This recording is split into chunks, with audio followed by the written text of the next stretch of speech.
for my personal pleasure, but also as representative of the Masaryk University, I would like to express all my gratitude to the Chubinashvili Institut as well as to Michele and all the Fribourg team for this marvelous 10 days we spent together.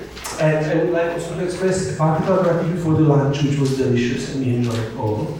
So these are small pleasures of the life, which we should mention, however, I think. And I will not lose more time. It is my immense pleasure to almost not introduce Eka, because this is like, in Czech we say bringing wood to the forest. Not a particularly interesting task, but everybody knows Eka and her research. But today I'm really happy because she was speaking about something she just tried to present us in 1 second as a seductive antipasto during the presence in Venezia. So she was speaking us about the reading of the Façade Decoration of Svipi Church, historical and cultural context, and I hope we will have also a bit of landscape in all this. So, Eka, floor to you. I will do my best to please.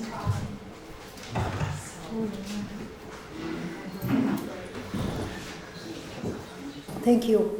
The theme of the sacred mobility in secondary late antique and Byzantine art history literature mostly focuses on the mobility of the images, relics and objects and the spaces these produce. The importance of text in this context has been somewhat underestimated. The paper aims to rectify this gap, presenting a rather unusual iconographic scheme of the decoration of the facade murals of the Church of St. George at Svipi, which can be explained by the influence of the mobility of text on visual art. The Svipi Church is located in the Pali community in Foletti. It sits on the top of the hill and is accessible through a pathway leading to the eastern side, opening to the viewer the facade adorned with a monumental and impressive image of the Old Testament Trinity, with the representation of the holy warriors below. The architecture of this single-nave whole church dates to the 10th century, while the murals of the church comprise 3 chronological layers. So you can see the earliest one, 10th century, and the 14th century next to this. At the present time, the murals of the facade adornment are the only part of the 12th century layer. The presence of facade paintings is one of the most characteristic features of Svanetian churches. Painted exteriors are quite rare in other regions of Georgia, where priority is given to the sculptural decoration. The subject of Svanetian facade decorations vary. Most of the decorative scheme of Svanetian churches include the equestrian figures, and I will show my best loved facade. Equestrian figures of St. George and St. Theodore, who are presented as either facing each other or placed one behind the other. Painted facades would make these simple domeless churches stand out from vernacular dwellings and protective towers dotting the picturesque landscape of Svanetian villages. What makes the Svipi Church exceptional is the combination of 2 different subjects in the exterior decoration. This includes the scene of the Old Testament Trinity with the images of the holy warriors depicted beneath. I will show you the scheme because all is more visible here. As was stated above, the representation of the holy warriors is one of the most widely spread images of Georgian facade decoration. However, the inclusion of the warriors within the image of the Old Testament Trinity is unique for Georgian monumental painting. In the following pages, I attempt to address the following question. What was the drive behind combining 2 seemingly unrelated subjects into the monumental composition of the facade at Svipi? What was the intended message behind this combination? The large image on the external wall of the Svipi sanctuary depicts a traditional version of the scene of the hospitality of Abraham. 3 angels are represented seated at the table. The central angel is singled out by the dark brown attire with the upright and crossed wings and with a cross nimbus signifying a Christological interpretation of the Old Testament Epiphany. The warriors are presented without any bordering line separating them from the upper part of the composition. The rhythmical structure of the representation of the warriors presented in a lower row, corresponds to the isocephalic image of the Trinity, granting the compositional integrality of the façade's decoration.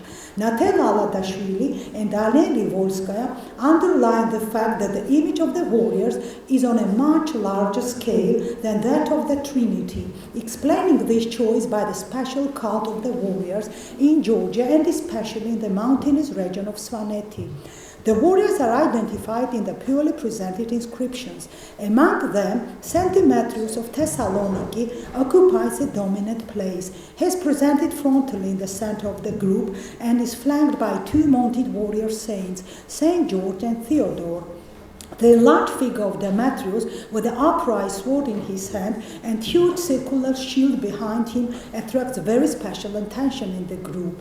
The importance of this figure is further emphasized by some compositional devices. He is presented directly above the axis of the only window of the facade and below the central figure of the Trinity, thus underlying his central role in the composition.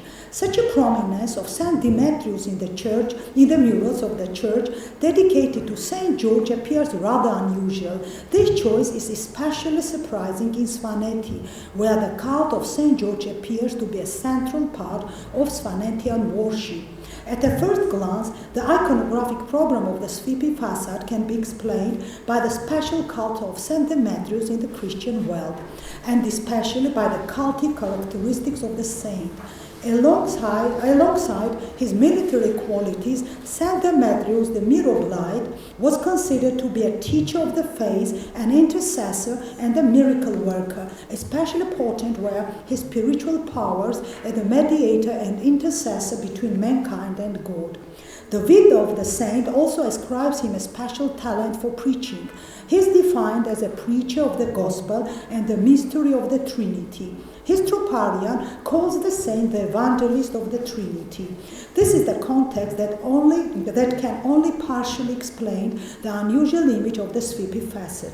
However, the prominence of this saint in Svipi murals still looks unusual and demands a different reading of the image. I argue that this iconographic solution also might be interpreted in the light of historical realities of the time and may contain more complex symbolic and political meaning. It is tempting to explain the inclusion of Saint Demetrius in the Svipi program by possible donor of the Façade Decoration. Though lacking any direct evidence, I propose that the donation of this layer of the Svipi painting was made by a prominent person, either King Demeter I himself, or one of his courtiers, or an ecclesiastical figure of the time. Such cases like these are typical in medieval Georgian art, when the authority and power of the king are promoted and demonstrated not by the royal members themselves, but their heralds and ecclesiastic figures. It should be noted that the cult of Demetrius was particularly strong in Svaneti in the 12th century. The traveling and transmission of Saint Demetrius cult in the remote region of Georgia was intensified in the period of the reign of King David the Builder and his son Demeter I. From that point of view, it would be instructive to consider the Iprari Church at the Archangels. The fresco cycle by the king's painter Theodore, a pointed court painter of King David the Builder, presents the image of Demetrius on the chancel screen, giving a very prominent place to this saint in the overall program of the painting. So you can see him here.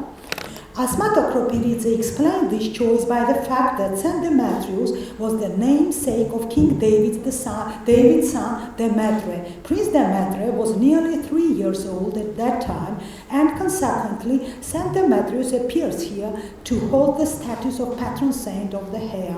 The Masaryk Church presents another comparable example, where this relationship between two Demetriou is shown even more palpably and explicitly. In this Svanetian painting, Saint Demetrius appears on the opposite side of the unique scene of the coronation of King Demeter I. According to Anthony Eastmond, this connection of two images across the space of the church creates an axis between two Demetriou, surely associating the king with the saint and so giving him the virtues and strengths of his namesake. One of the key instruments for establishing monarchical authority was through artistic patronage. Nino Ciccinadze regards the king painter Tevdore as the king's envoy who was enlisted to decorate the churches in collaboration with the local nobility and considers these churches to be a part of the propaganda for royal authority in this highland region of Georgia. The Masaryk case seems to be very similar to those examples as a church that includes a scene with a Georgian king being crowned with the participation of the local nobility. This image expresses the recognition of the monarch's royal power in this remote part of Georgia while demonstrating their Eristavis position in the hierarchy and legitimizing their local power. I argue that the Svipi iconographic program might be understood to be a part of this type of political promotion. Considering the above aforementioned examples, we can assume that the underlying of the figure of Demetrios in the overall program of the Svipi Façade seems to depend on his name. Saint Demetrius appears here as the named saint and the divine patron of King Demetrius I.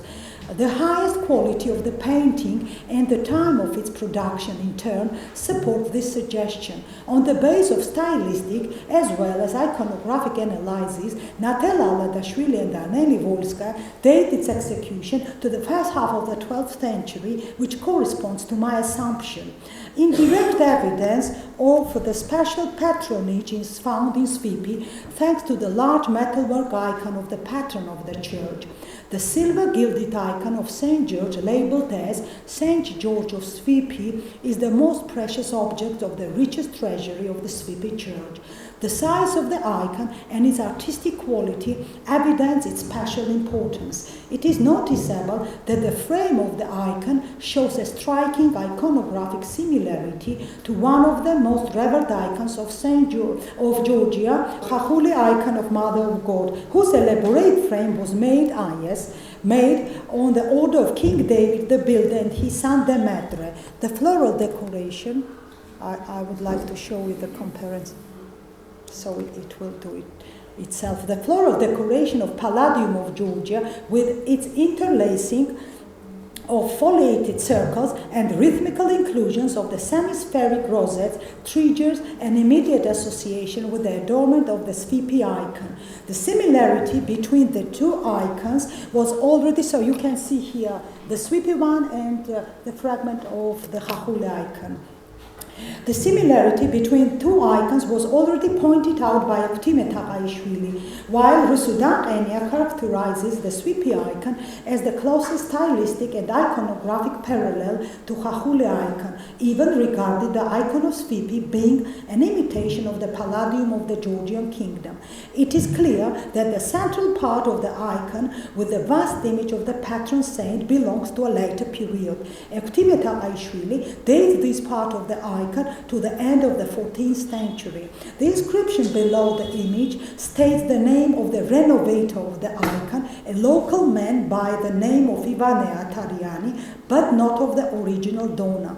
I would argue that the replication of the decorative elements of the Chachuli icon, an object associated with one of the most important cases of royal patronage in Svipi, reflects and demonstrates these historical connections, revealing the trace of special donation in the Svipi Church. Moreover, I would suggest that the prominent place of the figure of Saint Demetrius in the Façade Decoration of Svipi somehow echoes the program of the adornment of the Chachuli icon itself. We have several enameled images of Demetrius in Chachuli icon. One of the most important images of Demetrius is located in the upper part of the decoration and forms a part of the central image of daisies.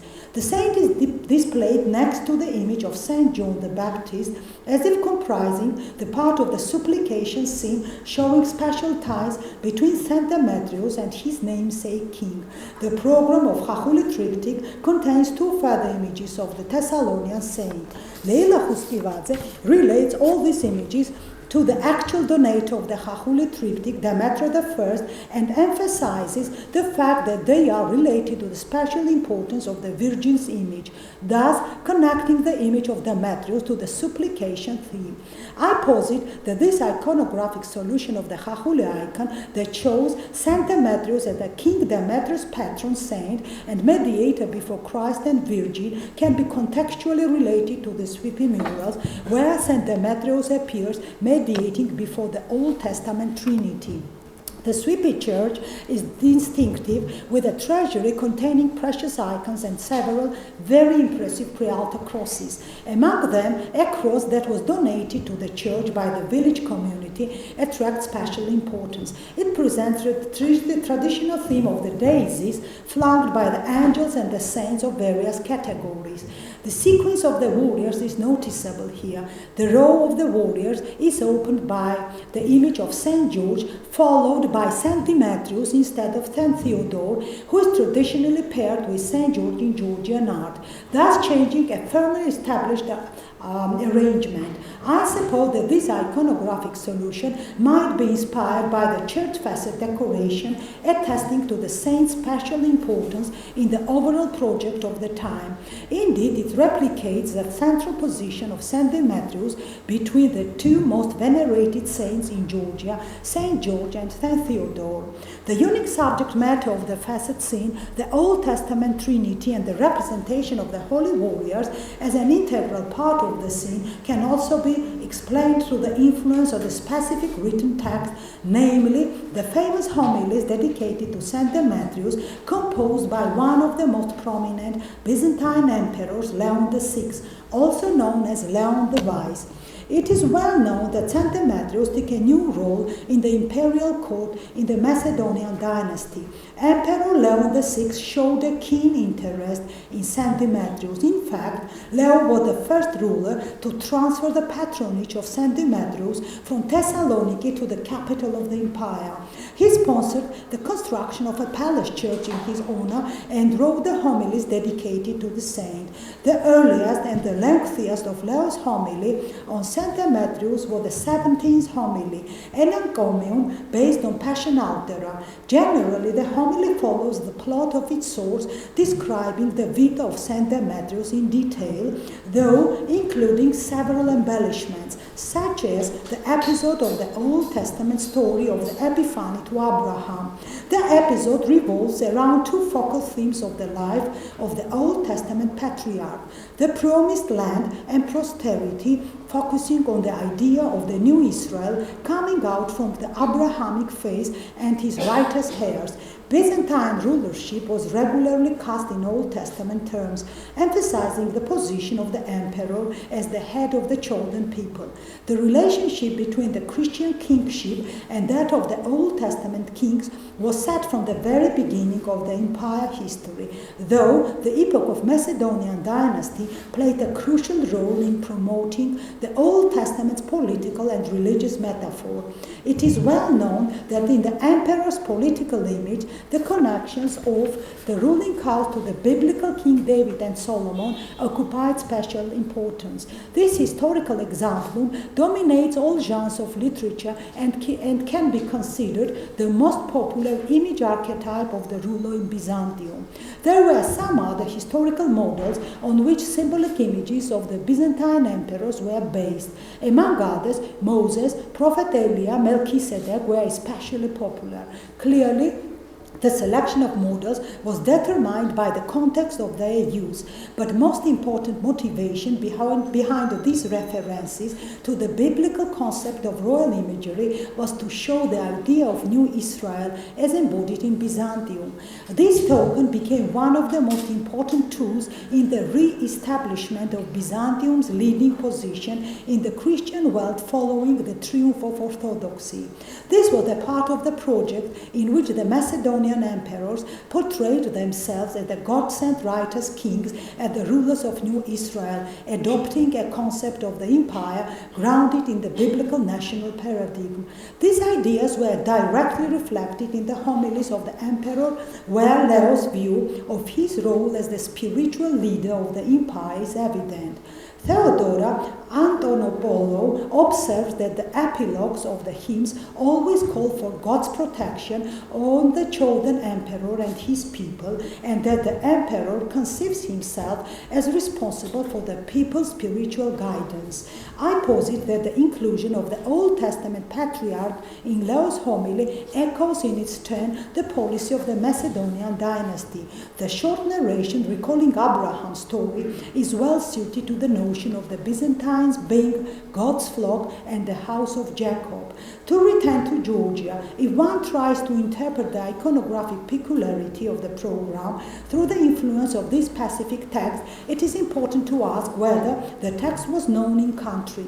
Liturgical texts offer the evidence attesting to the awareness of Leo's homily in Georgia.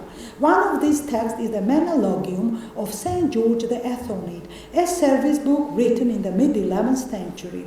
For the readings for the Saints' feast, the author evoked the liturgical text by various authors, among whom he cites Leo's name. The recently discovered Georgian hagiographical collection, housed at the Institut of Oriental Manuscripts in St. Petersburg, includes several texts dedicated to Saint Demetrius of Thessaloniki, among which Leo's encomium merits consideration. It appears here under the authorship of the Greek Emperor Leo. Georgian scholars assume that the translation of these texts can be dated to no later than the 11th century. The Georgian version of the Emperor's text shows some differences from the original text, but the episodes stressing the Abrahamic subject follow in general the original Greek text, recalling the comparison of the holy warrior with Abraham and his progenies. Leo's homily draws the symbolic parallels between the Old Testament patriarch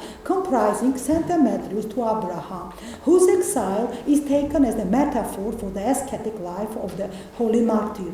The search for the new land in Abraham's story is compared to the denial of the earthly pleasures in the martyr's life as the way of destroying, I'm citing the text, earthly vessels to gain the prepared place in the Father's house. The homily touches on the theme of the promised children, drawing the parallelism between the progenies of Abraham and the martyr to be chosen for martyrdom in God's name. In the homily, Saint Demetrius is called to be a follower of the patriarch in his virtues, having inherited, this is the text of homily, glory joining the angels whose citizenship he imitates, with joy he was received by patriarch in heaven, whose footsteps he followed. The theme of the progenies of the Abraham and the idea of the chosen people derived from Abraham is further developed in the homily, in the episode narrating the story of the sacrifice of Isaac. The text movingly and emotionally describes the willing sacrifice of the beloved son of Abraham. The readiness of Isaac for sacrifice is compared to the martyr's eagerness to receive the crown of martyrdom.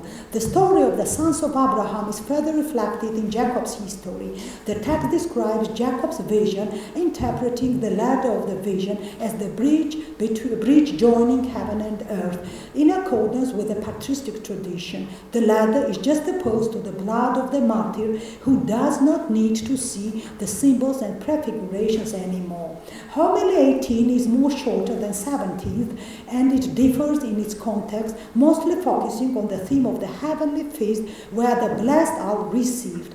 Emperor Leo invites the reader, to join the feast with the blessed Saint Demetrius. So I'm citing the text again. Nothing gives a joy as the joy of the feast of eternity. Nothing can be compared to the sweetness gained from it. Let us rejoice together and celebrate the day when the martyr joined the paradise and was awarded by wrath. The Svipi scene appears to reflect the very content of this text, drawing the symbolic parallels between Saint Demetrius and the Old Testament patriarch. The conjunction of the hospitality of Abraham and the images of the holy warriors, however, embeds deeper mystical connections rooted in Scripture. It seems to also echo the subject of the heavenly meal, symbolically shown through the image of the Old Testament scene, as if, show through the image of the Old Testament scene as if visually summarizing the very content of Leo's homilies. The inclusion of two more warriors can be easily explained by the special cult of these holy warriors throughout the Georgian kingdom and especially in the Foletti region. They are all perceived to be co-participants of this epiphany scene, turning the Old Testament Trinity image into the image of the heavenly feast, which is presented here as the generalized symbolic image of the feast of joy, where blessed will be fed to eternity, as if described in Scripture. The covenant between God and Abraham is understood in patristic literature as the blessing of New Israel. According to Paul's epistles, this biblical episode contains in its essence the promise of the messianic kingdom of the heavenly Jerusalem, where the descendants of Abraham and Isaac will reside. As was stated above, Anthony Eastmond has argued that King Demetrius' power was closely associated with the namesake saint who had a strong cult in Foletti, and this was an attempt to use the veneration of the saint to promote that of the king. As I already noted, the allusion of Leo's homily with their context might be interpreted as a reflection of the political line of the Macedonian dynasty. It is relevant to note that the name of King Demetrius I is related to some outstanding hymnographical pieces dedicated to the Virgin and Saints, a parallelism that brings the Georgian king closer to his Byzantine counterpart. The 12th century was arguably the most successful epoch in the history of medieval Georgia. This was a time when the political strength in Georgia kingdom radically shifted its attitude towards the neighboring Byzantine Empire. King David the Builder's reign illustrates a fundamental change in the ideology of the kingship, attesting to a new political image of the ruler in Georgia. From that point of view, the life of King David is notable. The unknown author of this text explicitly shows an idea of the righteous king of Christendom embodied in David's personality. An emphasis on Bagrationi's biblical genealogy and the celebration of David IV as the 78th offspring of the king prophet David is an important element in the literary strategy of the life of David. By this token, the author of the life sends a strong political message to the audience and reminds them about the sacred nature of Bagrationi's kingship. Moreover, the author of David's Vita openly presents the Georgian nation as the God's people, even opposing Georgians to the Jewish nation. If we propose that the program of this unique Façade Decoration serve the purpose of promoting the royal power through the patron saint of the king, the context of the Abrahamic election myth gains a special dimension. It became part of the national building project, endowing the rulers of the Georgian kingdom with sacred features and legitimacy. The Old Testament Trinity image evokes and illustrates the episode of the Epiphany in the plans of the Mamre, containing the blessing of the righteous Abraham as the father of the great and mighty nations of the earth, which might symbolically allude to the king's figure replaced here by his namesake saint. The unusual image of Svipi with the patron saint of the king placed just beneath the figure of the central angel of the Old Testament Trinity can be perceived as the hermeneutic image conveying this very context, the divine descendants and divine sanction of the Georgian royal house associating with the blessing of Abraham given by God. Abraham shall surely become a great and mighty nation, and all nations of the earth shall be blessed in him. Genesis. The covenant of Abraham seems to become a visual part of the biblical narrative history of the Georgian monarchs. The Chronicle of Sumbat Davididze, composed at the Bagrationi's royal court, presents a textual base for this concept. It links the provenance of the Georgian royal family to King Solomon, presenting as a preface a long list of genealogy of the promised generation of sons of Abraham, beginning from Adam until Solomon. According to Sumbat's narration, the 7 sons of Solomon fled from Philistia, and 4 among them came to Kartli. Yes, I'm finishing. Thus presenting the concept of transferring the kingship of Israel to the Kartlian lands. What attracts a special attention, Yes, attention, Abraham in the fresco is the dress of Abraham. Instead of the traditional attire of the Old Testament patriarch, he is portrayed in the traditional costume of Georgian kings and nobles, widely spread in the medieval Georgian wall paintings, further emphasizing these historical allusions as if visually presenting the Old Testament patriarch to be an ancestor of the Georgian royal house. The famous text History and Eulogy of Monarchs can be considered to be a textual parallel for our image in the episode when King Georgi III declared Queen Tamar to be his co-ruler. I'm citing the text. He blessed her like Abraham blessed Isaac, Isaac Jacob, and Jacob Joseph. So we have this text twice. And finally, thus the centrality of Demetrius' figure in the Svipi facet painting leads us to the eminent donor of the painting, promoting royal power in this mountainous region of Georgia. The promotion of the monarch's power in this part of the country through his patron saint was a part of the political strategy. But the Svipi fresco was not only about the demonstration of the royal power to the local inhabitants. The message was much more complex and broader. The examples linked to the royal patronage in Svaneti also aim at showing a new status of the united Georgian kingdom in the Ecumene. King David's successful wars against the Seljuks resulted in the establishment of the Georgian kingdom as the dominant player in the Caucasus. This political scale and newly created Caucasian policy emboldened the ruling dynasty, which led the Georgian nation to declare themselves as one of the leading people among the chosen nations of the Christian Commonwealth. The Svipi Church decoration was a part of this declaration. The unusual combination of the images echoed the content of the homily of Leo the Wise, demonstrating the aspirations of the Bagrationi ruling house, presenting them to be the continuators of the biblical story in the history of the New Israel. Excuse me, please.